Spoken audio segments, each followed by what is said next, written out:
So unless you're absolutely sure that you just had a pinch flat, you just have to check for debris on your tires. So how to check for that? Here, let me show you. It's going to be going into the valve hole, which is right here, like this. All right, so as we can see, the hole is kind of right here. This is where we got the puncture. So we have to check on this part of the tire if there's remaining debris. If there was something here that caused the puncture, then it's probably still there. It may be still there, so you just have to check for it. So check for it inside here. So you're gonna have to feel for it. Try to flip the tire over like that. Just feel for it underneath. So that's how we check for any remaining debris that might cause the puncture. In this case, I'm absolutely sure that I just have a pinch flat, so I don't have to check for any debris. Just gonna wait for a few more minutes, maybe 2 or 3 minutes. Now, what if you don't have a small C-clamp like this or some pieces of flat wood like this? Well, it's not absolutely necessary. If I only have my patch and the rubber glue, then I just have to look for the hole, put an ample amount of glue on it. You just have to wait for around a minute or so, just so the top layer is dried. So that way it sticks so much better. But the downside is that it might slip. This inner tube is like, it's gonna stretch. It's gonna stretch a lot inside of that. So what's gonna happen is when it stretches, the patch may slip. The best thing to do would be to have something rough like a sandpaper to roughen up the surface of the inner tube, put an ample amount of rubber glue, apply the patch, and then clamp it down. It just makes life so much easier if you have the right tools for the job. We are done. So there we go.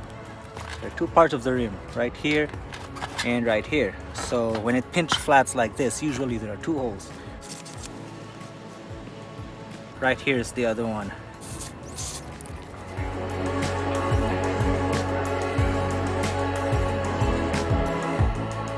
Right, there we go. So while we're waiting, it's a good idea to clean up your mess. I guess we're done here. Now we pump the inner tube just enough so that it takes shape, so that it's easier to insert into the tire. I do not hear any leaks anymore. Nope. We are good to go.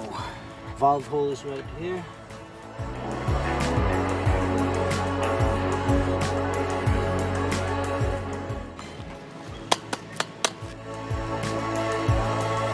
Sometimes there are parts where it isn't seated well, and in the other parts it's seated way into the rim. So in order to balance it out, you just have to ride it.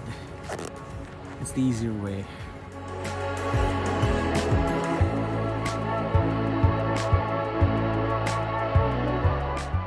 So now I'm quite sure that all of the bead is seated properly, equally, on this side and on the other side as well.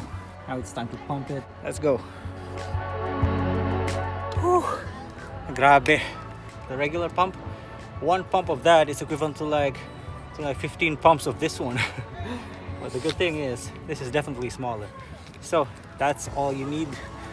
And these are all that I have to prepare.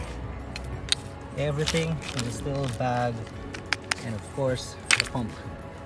Now it took quite longer than I expected, but actually you could really do this within 5 minutes. That's it. Let's ride.